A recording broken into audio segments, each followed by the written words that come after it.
Halo, perkenalkan, saya Nindya Murnia dari jurusan Ilmu Komunikasi angkatan 2023 Fakultas Ilmu Sosial Ilmu Politik Universitas Nasional. Saya akan menjelaskan mengenai materi tentang interaksi sosial. Interaksi sosial adalah hubungan timbal balik antara individu maupun kelompok untuk menjalin hubungan pertemanan, diskusi, kerjasama yang diterapkan dalam kehidupan bermasyarakat. Interaksi sosial menurut beberapa ahli, yaitu Gilin dan Gilin. Gilin berpendapat bahwa interaksi sosial dijelaskan sebagai hubungan sosial yang dinamis antara individu dengan individu lain atau antara individu dengan kelompok. Hubungan ini tercipta karena pada dasarnya manusia tidak bisa hidup tanpa orang lain.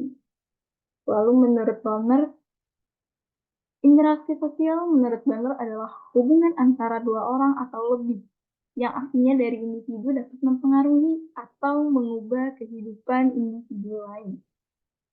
Kemudian menurut Sujarno Sukanto berpendapat bahwa interaksi sosial adalah proses sosial yang berkaitan dengan hubungan antara individu dan kelompok untuk membangun sistem dalam hubungan sosial.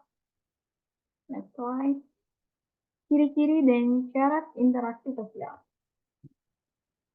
Menurut sosiologi Charles, ciri-ciri interaksi sosial yaitu jumlah pelaku lebih dari seorang.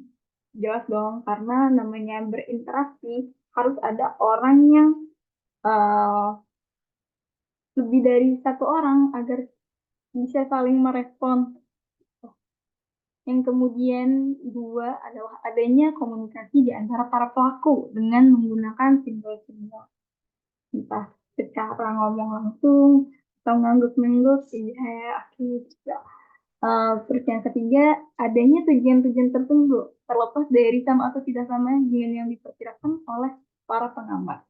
Ya, mungkin kita ngobrol ada tujuannya. Kalau mungkin nggak ada ngobrolnya, nggak ada tujuannya, itu kayak refleks aja gitu. Kayak say hi, contohnya. Terus itu syarat-syarat terjadi interaksi sosial. Yang pertama, kontak sosial. Kontak sosial dibagi menjadi dua. Kontak sosial bersifat primer, yaitu kontak secara langsung atau tatap muka. Kayak ngobrol secara bersamaan bareng orang lain. Terus kontak sosial sekunder. Itu adalah kontak sosial secara tidak langsung atau media penghubung seperti telepon, pesan, atau bahkan sosial media. Kayak kita di Instagram DM-DM-an, itu kan termasuk kontak juga, berkontak juga, dan itu termasuk dalam interaksi. Dan interaksi eh, sekunder maksudnya. Gitu. Terus yang kedua adalah syarat terjadinya interaksi sosial adalah komunikasi. Jelas dong, adanya interaksi sosial pasti diikuti dengan adanya komunikasi. Bisa terjadi interaksi karena adanya komunikasi. Nah, beberapa dari bagian-bagian dari komunikasi itu ada komunikator. Komunikator itu adalah seseorang yang menyampaikan pesan, seperti saya contohnya. Kemudian komunikan adalah seorang atau sekelompok yang menerima pesan. Misalnya audiens saat Zoom itu termasuk dalam komunikan. Lalu pesan. Pesan adalah sesuatu yang disampaikan oleh komunikator. Seperti apa yang saya sampaikan mengenai interaksi sosial ini adalah pesan dari saya sebagai komunikator. Oh. Terus media. Media adalah perantara untuk menyampaikan pesan. Seperti halnya Zoom ini. Zoom ini adalah media untuk saya menyampaikan pesan. Kemudian efek. Efek adalah perubahan yang diharapkan terjadi pada komunikasi. Efek seperti contoh saya menyampaikan interaksi sosial agar semoga dapat dipahami, kalian dapat mengerti gitu. Next slide. Bentuk-bentuk interaksi sosial. Bentuk interaksi sosial itu terbagi menjadi dua. Yang pertama asosiatif. Asosiatif adalah interaksi sosial yang positif untuk mengarah kebaikan. atau kerjasama. Contoh interaksi asosiatif ini terbagi menjadi beberapa, yaitu ada kerjasama. Yang pertama, kerjasama adalah sekelompok individu yang saling membantu. Yang kedua, akomodasi. Akomodasi adalah penghentian konflik antara kelompok yang saling bertentangan. Terus, akomodasi terbagi lagi menjadi beberapa bagian, yaitu kompromi. Kompromi adalah bagaimana cara mendapatkan kesepakatan di antara dua pihak yang berbeda pendapat atau berselisih paham. Yang kedua, mediasi.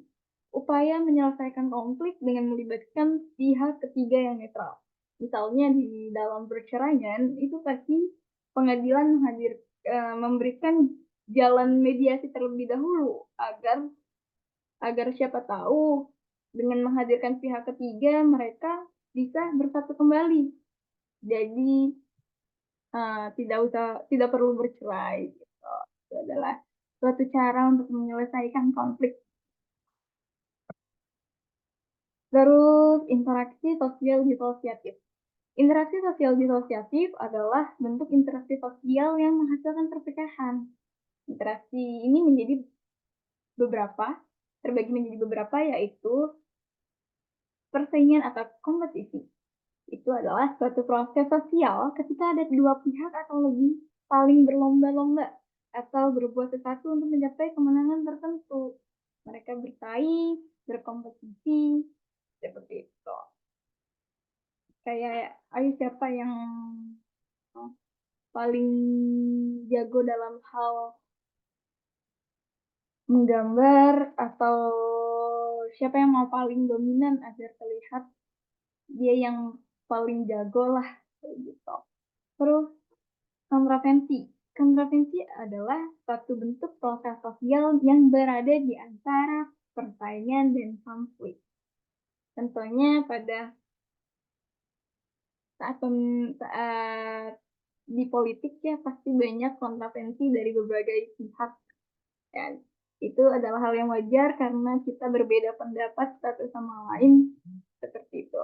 Terus ketiga adalah konflik. Konflik adalah suatu proses sosial di mana seseorang atau kelompok berusaha untuk memenuhi tujuan dengan jalan menantang pihak lawan.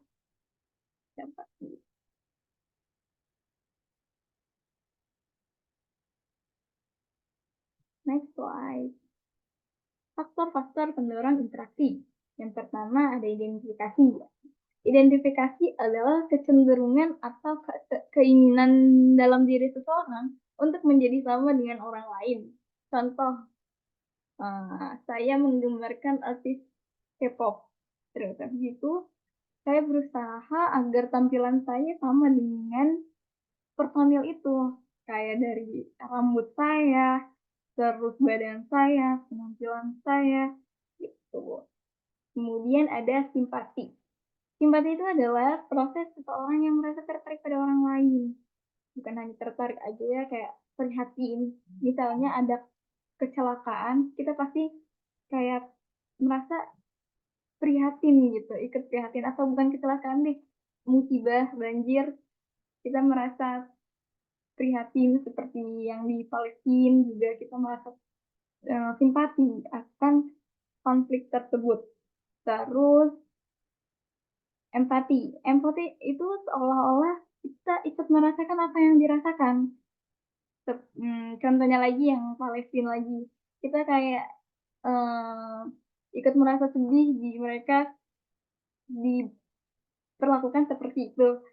Kemudian kita berusaha dengan mengasih bantuan sosial kita, kayak banyak dari beberapa kelompok meminta bantuan dari masyarakat Indonesia yang kemudian akan disalurkan ke Palestina gitu. Ataupun kita melihat terjadi kecelakaan di jalan, kalau simpati kita kayak ikut prihatin aja, sedangkan kalau empati kita berhenti dan kita ikut membantu orang itu. Empati karena kita merasa kayak seolah-olah takutnya kita berada dalam posisi yang seperti itu. Makanya kita ikut membantu, menolong, seperti itu, kayak gitu. Oke, dari sekian yang dapat saya sampaikan mengenai interaksi sosial. Terima kasih.